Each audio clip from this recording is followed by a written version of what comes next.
It gets so cold in there that ice forms on the inside of the windows by morning. I sleep next to your old bike and a shelf full of paint thinner. The soup takes longer to heat up on the hot plate because cold air keeps coming in through the cracks. He smiles every time he says it. Mom's comfy in her sweet little house. But the insulation doesn't keep the cold out, and the secondhand blankets only help a little. Blaine thinks I've been living in that house for 3 years.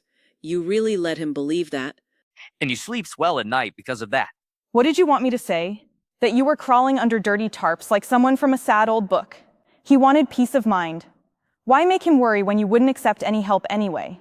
If you had just told him you liked living in the garage, maybe he would have understood. You always liked being dramatic, even with soup and your sad moments. This cake? $4.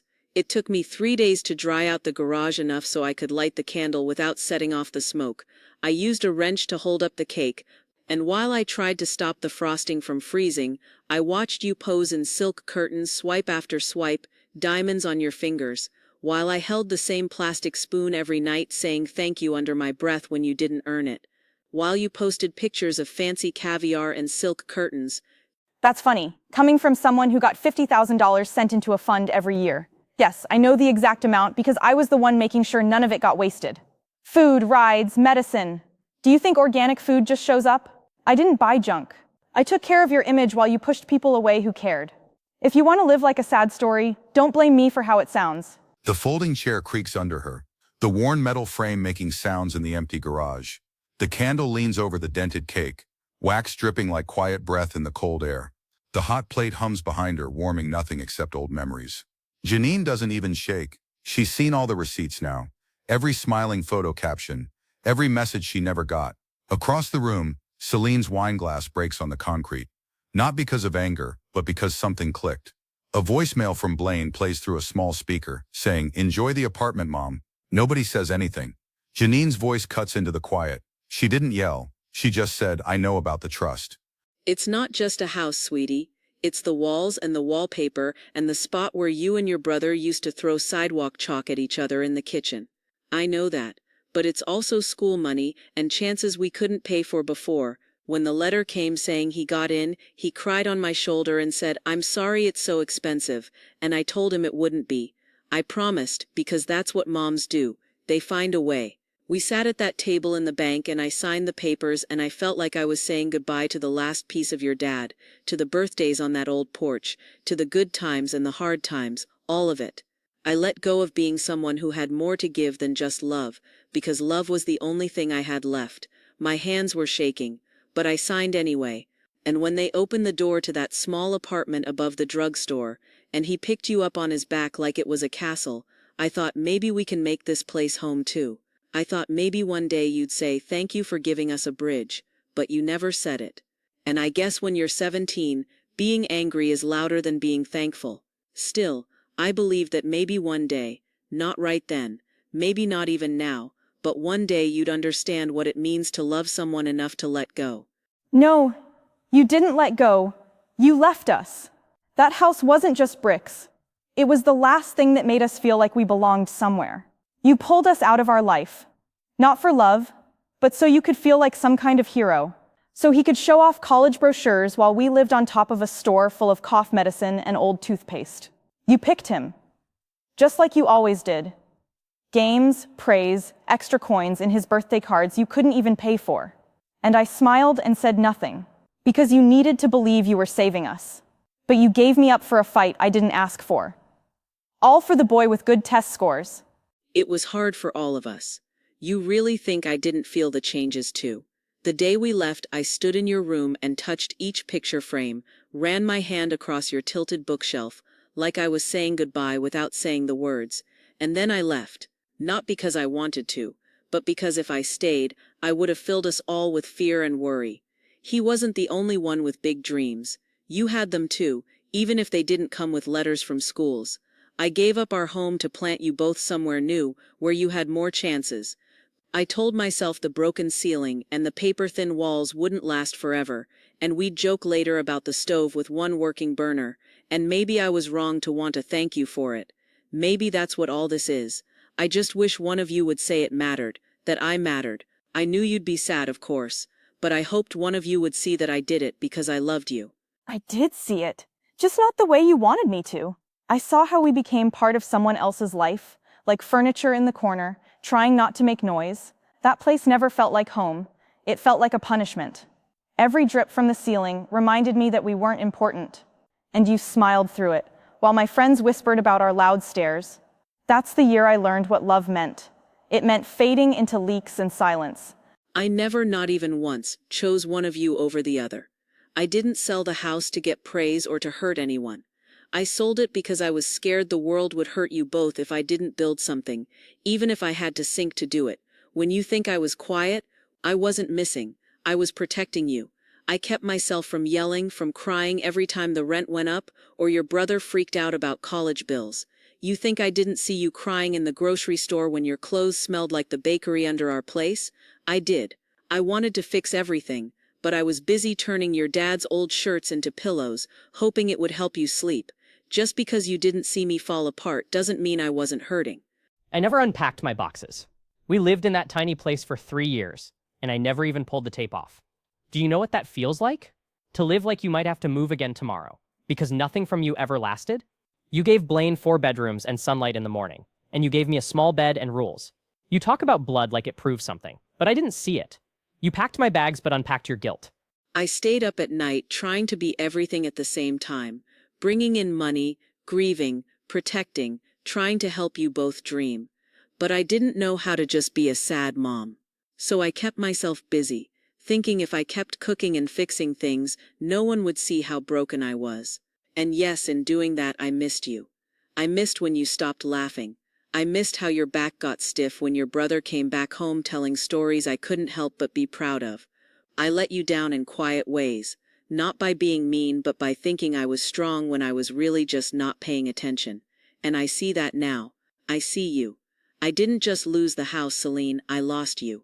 You want it to feel like you lost me by accident, like forgetting a coat on a train. But I chose to leave. It wasn't confusing, it was simple math. He got dreams, I got leftovers. You want an apology from me, but you're 20 years too late for that. That was the day I stopped needing a mom. He keeps calling it my apartment. The one with the little herb plants by the sink and the sunlight that comes in through the front window every morning. He asked me if the basil was still giving me a hard time. Can you believe that, worried about basil when I'm sleeping on a cot beside a car part? And you didn't even blink. You just smiled, nodded, poured him more wine like we were all playing some part we agreed on. But I never agreed to this. I never said yes. You let him believe we were fine. Year after year, you talked about my place like I was lucky to have it, like it was something special passed down. But it was just a garage you swept out a little, so I wouldn't trip on tools in the dark. You knew it was a lie. You kept it going. You gave it fancy names like simplifying and downsizing, and just while we redo everything. But there was never any plan to fix it up, was there? Just a new way of living, a new story about who mattered and who didn't. And every night I waited for a knock at the door, a phone call, something, but instead you hung family pictures in what used to be my living room, and I sat next to an old oil can trying to heat up some soup just enough to eat. You let my silence become your inheritance. Do you even hear yourself? You talk like I planned something evil. Blaine was proud, so proud that he did right by you. Every time he said you were okay, safe, finally settled, his face lit up. Why would you want to ruin that? Why take away that peace just so you can get upset now? You never said anything, never once said no. What, was I supposed to drag you out and make you feel thankful? You had 3 years, and instead of speaking up, you just sat there and let your version of what happened grow like dust in a corner. Your silence didn't confuse me, it told me everything. And now you want someone to blame for that. Go look in a mirror. You always had a flair for drama, even with soup and sorrow. That cake only cost $4. I walked all the way to the store in rain so bad it made my shoes fall apart again. I cleaned off this old crate for an hour so I could have a flat surface to watch the little candle move. It didn't even burn, just kind of flickered. Do you know what it's like to eat birthday cake while wearing mittens? I lit that candle 3 times tonight. I just wanted it to stay lit long enough to feel like something worth remembering. I almost laughed while watching your video. New Year's Eve, your dress shining, people cheering and raising their glasses. I boiled leftover potato skins just to make the soup go further, and you were eating fig jam with goat cheese. My heater only blew out cold air. And still, I kept hoping. I thought maybe there was a mistake. Maybe you were getting something ready for me that I just didn't know about yet. But this wasn't forgetting. This was on purpose. I wasn't missed. I was pushed aside. You celebrated new beginnings while I boiled soup in revenge. You think just because you suffered more, you get to talk like you're better? That's not how life works. Life runs on people showing up when it counts. I was working 2 jobs, trying to keep everything going, while dealing with 2 breakups and a business falling apart. You were always there, not every second, but heavy all the time. I managed that like taping together a wall that keeps breaking. I gave you a roof. I gave you your own space, even if it didn't look like some dream. You act like I threw you out, but what you really mean is nobody treated you like a queen. You never asked, because deep down, you knew you weren't strong enough to know the truth. I was strong enough to sell our home. You remember that? I gave up everything we built so you two could have something new. I let go of fireplaces and front porches so your brother could study at a school where people didn't even know what we lost for them to be there. I slept in a room with mice for a while, then cockroaches came later, and you called me weak, but you never asked what it really cost. You were upset about old paint. I cried over the silence that came after, because when I sold that house, you stopped looking at me like I was your mom. You started treating me like some story people tell to avoid bad choices. You didn't give me a roof. You gave me 4 walls and called it kindness. My memories are still buried in the dirt of a home I never saw again. Forgiveness isn't the point right now. What matters is being seen. And you have never, not even once, seen what it really cost me to keep this family going. You built your life on a grave called mother. Well, look at you now, playing the part of some hero investigator. Turning bits of truth into sharp little stories like that makes you powerful. He sent $50,000 a year for your care. Do you even understand how hard it is to make a choice like that? To pick power instead of comfort? You've never been the one to deal with hard talks. That's why I had to do all of it. And now just because you finally found your voice, you think you deserve something. Be careful. Being proud can hurt, but money hurts more. You'll come crawling back when the silence turns from weapon to coffin. Here's what you got right. I did fade away. I did it quietly. I kept everything neat. But not anymore. I talked to someone. Not just any lawyer, a specialist. Someone who knows how to look at handwriting and missing doctor records like a map. I saved proof. Real paper and also memories. Accounts you took money from. Appointments you stopped. Forms with my name written in someone else's hand.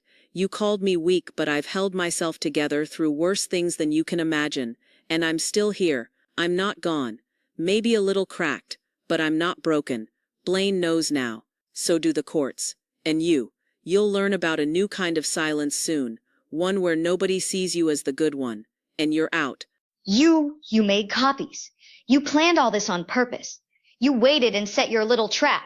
You think a few pages prove you were right?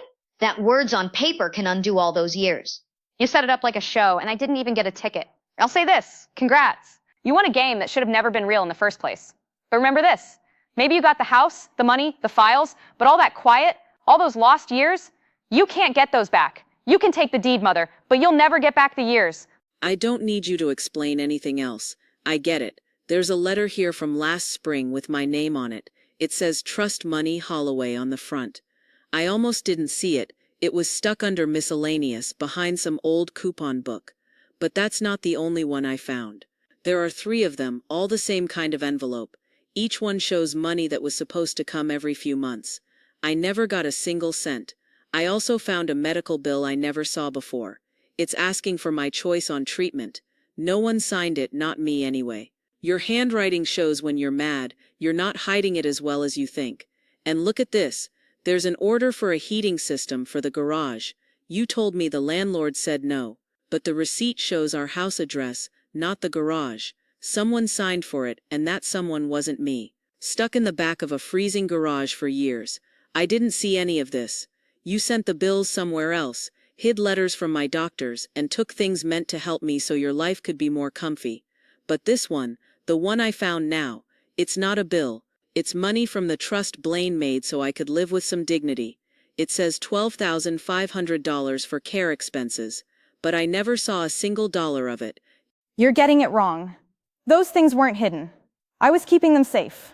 I tried to block out stuff that would just upset you, confuse you, make you feel worse. I didn't want you going into one of those situations where you started making up scary stories, and now you are. I did all that so you wouldn't fall apart. Handling this stuff isn't just about papers. It's about peace. You've had a hard time. I was only trying to make things simple, smooth, but now, all of a sudden, you start digging through drawers like you're in some mystery movie. You're reading too much into everything. These things don't mean what you think they mean.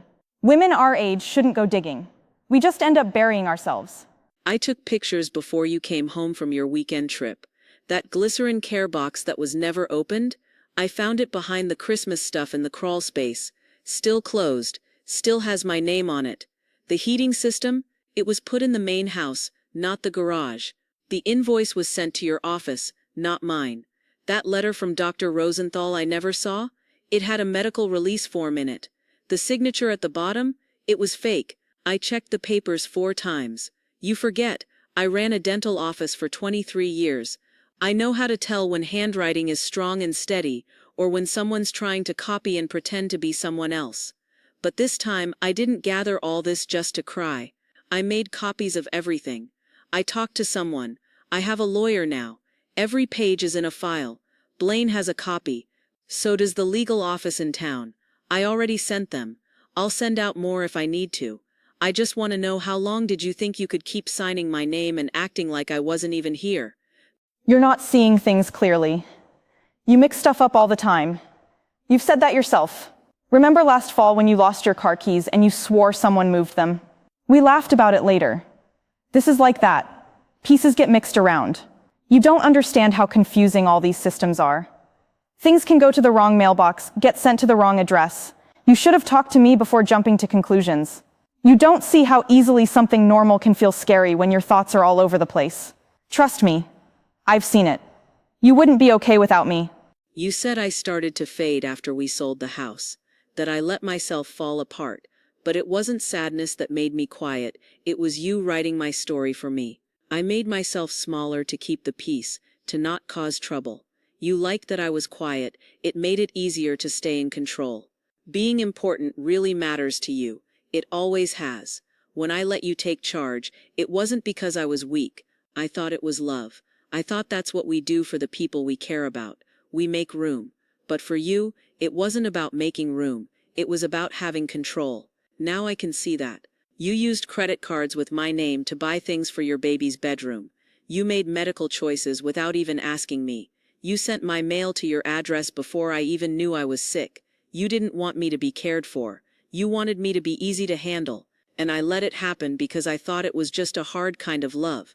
But I never forgot who I was. I just lost track of the woman you kept telling me to be. You think speaking out about all this makes you strong? No one wins if we ruin everything. You want to bring in lawyers? Your son-in-law, dear Blaine. Okay? But don't act like this won't tear our family apart. You think they're going to be gentle? That they'll understand all the layers? They won't. They'll say you're desperate, and they'll say I'm heartless. And neither of us will come back from that. It's poison that turns into gossip. I was just trying to keep things quiet. I did look into becoming your legal guardian because I thought you needed someone. Yes, I admit that. And if I had done it sooner, none of this would be a problem now. I knew you'd twist the word protection like that. But this isn't just about mixed-up mail anymore. I've opened a case now. It's official. I sent the copies not just to Blaine, but to Marcus and to Blaine's real lawyer, not the one you picked for me. The timeline matches up. The paper trail is clear.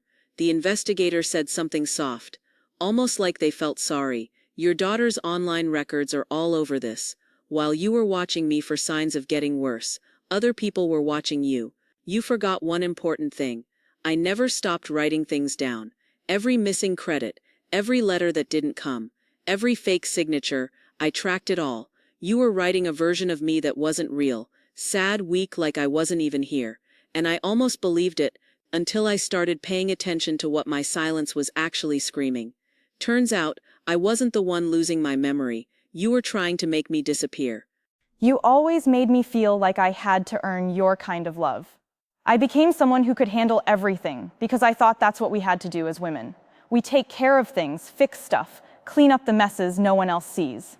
I didn't mean to turn cold. It wasn't always about being in charge, But when you stopped trusting me, I had to build something stronger.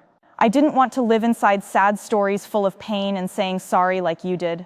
So I made order out of the quiet, and yes, it made me harder.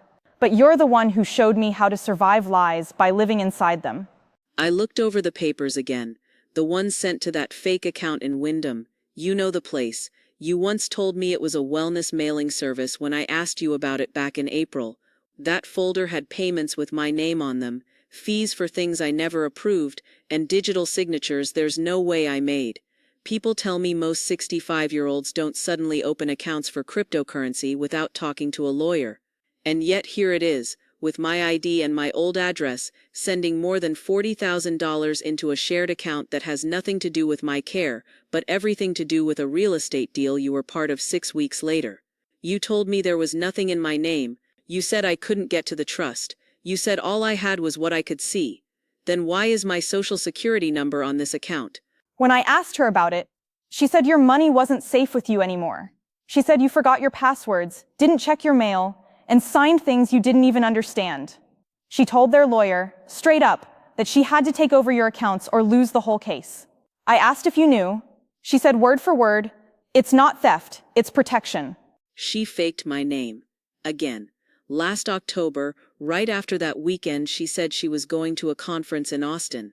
I remember clearly because that's the week the heater stopped working and I had to sleep next to a space heater and a bunch of old towels.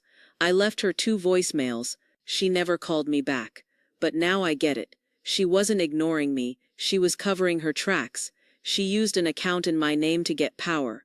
Told the court she was managing something for the family while I was begging for a working stove. And she used that account to pay for her deposit. She kept talking about your confusion in her emails. She sent old notes to her lawyer, picked out small lines from your holiday cards, circled your spelling mistakes, said the medicine was making you paranoid. She showed them call logs and said you weren't doing well emotionally. She said if she fights me, I'll ask for full control. So every time I thought I was slipping, every time I stood in the cold garage wondering if I mixed up the mail or called someone twice by mistake, it wasn't sickness. That was her plan. She made sure I lost trust in what was real so she could write her own story. I see it now. It wasn't just me missing. It was her slowly cutting me out. She didn't get rid of me all at once. She erased small bits of me until there was nothing left to speak up or remember. But I do remember. I kept every old receipt, took photos of every bill she changed, and wrote down every time she moved an appointment for my peace of mind. She thought she made me disappear, but I was keeping track. You don't know what it was like living with her, trying to raise my daughter while she was setting legal traps while we were eating dinner. Every time I tried to leave, she'd throw custody threats in my face. I knew what she was doing with the money. I didn't stop her because it got me what I wanted. Then don't kid yourself into thinking this makes you some hero. I don't see a man speaking up. I see someone trying to get away before the whole thing falls apart. But I'll still use what you gave me, not as a gift, not as family, but as evidence. And I wasn't planning to include you in what comes after this. I still don't. I met with my own lawyer last week. She has everything you just gave me and even more. If this goes to court, I'll speak. And if it doesn't, good, it'll be faster. You didn't save me, but you helped bring her down. She's done this before, or at least she tried. There's at least 2 more names hidden in her work files. She helped an old couple with their estate stuff. One of them ended up in a home before the papers were even finished. I used to think it was just about career goals. But now, she's not just going to lose you, Janine. She might lose everyone. I walked through every room before you got here. It's strange how a house can feel cold even when it looks warm. Fancy candles, nice curtains, fruit in baskets I never ate from. That writing on the fridge notes isn't mine, but the mail on the counter, it's all in my name. Bills for the house, insurance papers, even a heating repair bill, they all have my name on them. I saw the vitamin shots in the fridge, the yoga mat near the window, the receipts for spa stuff and help for older people, all paid with my money. The painting in the hallway, the rug from that trip to Tuscany you said never happened. It's all right here. You lived a good life using my name, and I didn't even recognize the comfort because it didn't belong to me. The guest room has unopened letters from my doctors, from Blaine, from the trust bank mail that was sent on but never got to me. I don't know any of it, but it was all paid for in my name. You're twisting things. You don't understand how fragile you were when Blaine first put me in charge. I was only trying to help you.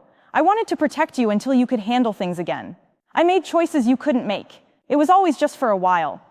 All of it. The setup, the mail change, handling the money. I always planned to give it all back, but you weren't ready. And every letter you sent proved that. This was never meant to be forever. You told doctors I was unstable, even though I never met them, and had their reports sent to your lawyer so you could build a case full of lies. I've seen the papers, I've got copies. Every letter you sent, every appointment you canceled, every test result you claimed I lost, it's all in folders with my lawyer now. You took the trust account updates and marked me as early decline based on notes no one signed. That wasn't worry, that was control. You spent years making a fake version of me that looked too weak to ask questions. Then you used my silence to build your own life. You've been working on getting rid of me for years. You're taking little pieces and turning them into some made-up story.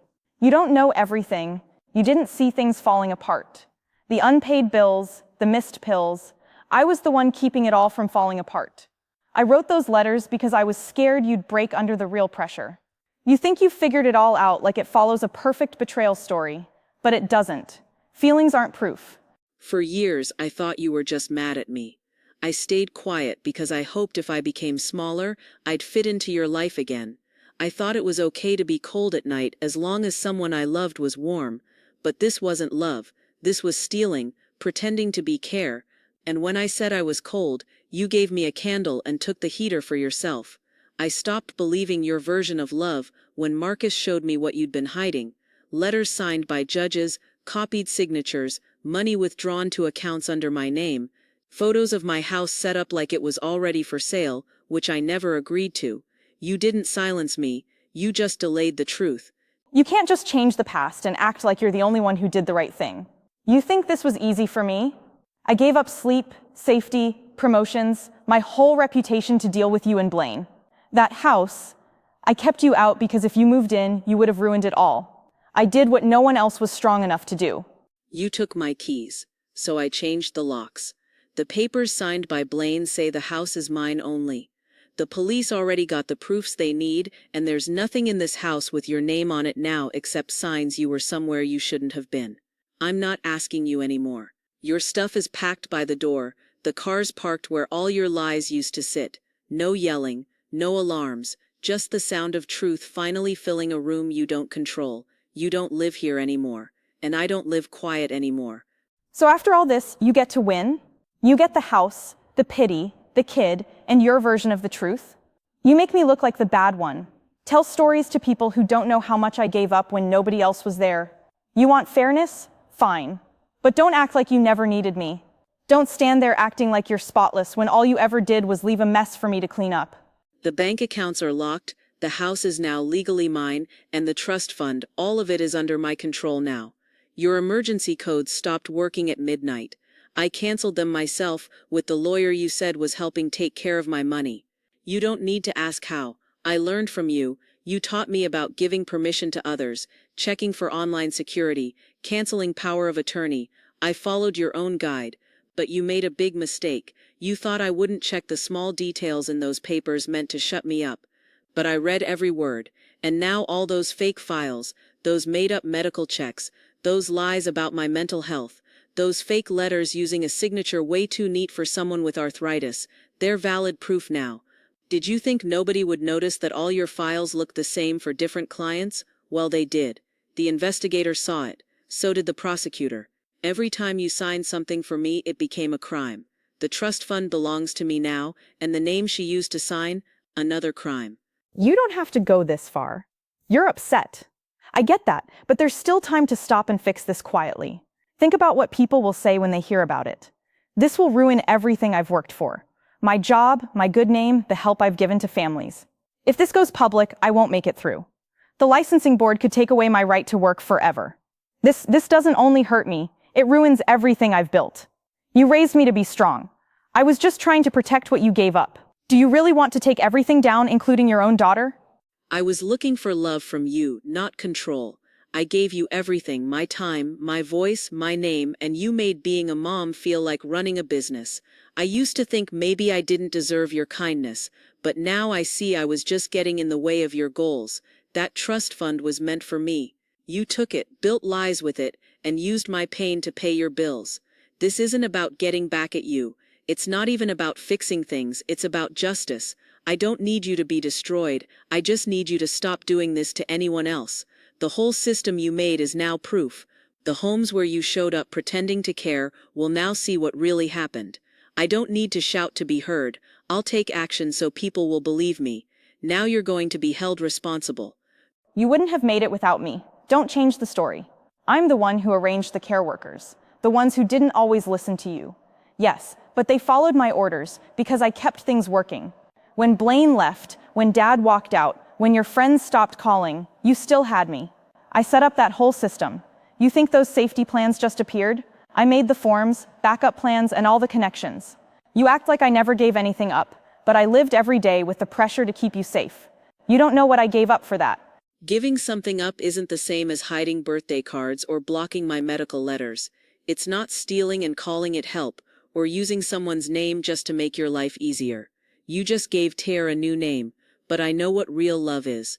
Real love doesn't silence people. Love doesn't use unreadable papers or take away a mother's freedom just to look like things are under control. I kept every fake bill you changed. The mail you blocked, I tracked it. The doctors you tricked into thinking I was losing it, they've written reports now. I'm not just taking back what you took. I'm showing people what you've been doing again and again. Half of your clients were treated the same way, called old, confused, and needing help. Their kids are getting those files today. Your name has been sent to every family you cheated. So this is your big moment of truth? Ruin our family's name just to make a point? Spend your last years playing hero in a sweater? Believe me, they'll forget. That attention you're chasing now, it'll disappear faster than your shame. Go ahead and feel proud if being forgotten feels like winning to you. This isn't about attention. It's just about shutting the door and taking my home back. I've sent in the papers to have your name taken off the professional list. I've talked with every family you worked with, the ones that are still around. You're no longer allowed to speak for, sign for, or make choices for any older person under state care. Your work is done. You can't touch any of those accounts anymore. And this house, it has my name on it now, just like it always should have. The papers telling you to leave were given to you half an hour ago. You may think you've been wiped away, but really you've just been brought down to your real size. You didn't need punishment to grow, but you picked it for yourself. I thought you'd argue. I thought you'd scream and fight and ask for one last chance to make peace. But you just walked by me, like I meant nothing to you. You've taken every connection I ever made with you and used it to choke my own name. And now I get it. There's nothing left of me except the things I built out of your silence. So this is how I disappear? I used to think being quiet kept me safe. I thought staying small made life easier. I believed that if I gave enough, bent enough, and loved enough, things would finally calm down. I kept my mouth shut every time something felt wrong, even when people acted like they cared but were really blaming me. I thought maybe if I stayed out of the way long enough, you would finally see me. But now I know just surviving isn't the same as feeling at peace. Real love doesn't erase someone to stay alive. You said I was weak. I wasn't. I was just trying to be careful. I saw the problems before anyone else did, and I tried to fix them myself, using all my time, all my words until I had nothing left to say. You called that me falling apart. I call it stealing. You took my years. You took my sense of self. Then you looked at what was left and said I was broken. I used to wonder if you knew what you were doing, or if believing your story was the only way you could sleep at night. But I don't care about those answers anymore. They never came. I don't want your sorry. I'm not saying sorry for getting through what you did to me.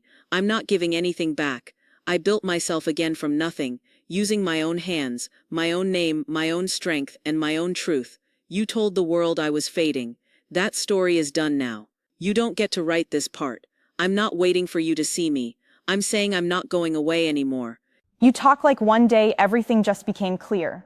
Like being strong is about being angry and not about the help I gave you. You don't know what I held up so you wouldn't fall apart. Every doctor I talked to, every lie I told, it wasn't because I wanted control. It was to keep things together. You were never simple. You needed a lot and stayed quiet. But somehow I always felt the blame. I tried to build something solid out of all that mess. I didn't want to erase you. I just wanted to get through it. For so many years, I felt like I was the one slowly disappearing. I tried to make everything look okay, make the numbers add up, make sure people didn't see how lost you were. Maybe I did take things, but I handled more than you ever thanked me for. I didn't want to turn into her. Your mom, the one who made every room feel heavy, but in the end, I did. And I made you her too. We didn't just hurt each other. We changed each other into people we didn't want to be. Now I don't even know what's left. So this is how it ends?